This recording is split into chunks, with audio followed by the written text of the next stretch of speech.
माननीय सभापति महोदय, पूज्य गुरुजी गुरुजन वृंद, उपस्थित सान बड़ भाई और भौणी मैंने आज दिवस मत कि कहबार सुजोग मिलू मुझे निजक धन्य मन करुच्ची। आज हूँ जनवरी 23 तारिख। यही दिन आम ओडिशार जड़े प्रभावशाली व्यक्ति वीर सुरेंद्र साय जन्मग्रहण करते। इंग्रेज सरकार सरेंडर नॉट साय बोली डाकुथिले। एते थिला कि इंग्रेज सरकार को नाके दम हो जाइथिला।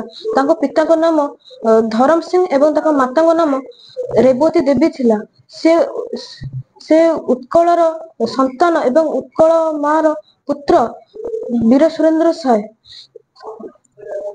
से ब्रिटिश सरकार को विरुद्ध लड़ी जितेबाला तांको राजा एवं रानी को सिंहासन हटाई देथिले एवं से तांको लायन ऑफ संबलपुर उपाधि प्रसिद्धि लाभ करथिले। 1957 मसीह भारत विद्रोह आरंभ एवं 1958 मसीह भारत विद्रोह शेष सुधा पतन होइथिला।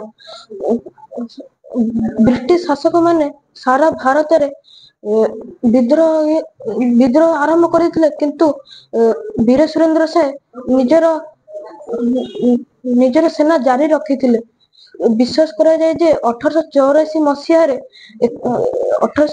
मसीह संबलपुर असितगढ़ थाना रे तांकर मृत्यु होइथिला। शेष मु एति कहि मो वक्तव्य शेष करूछि। जय हिंद।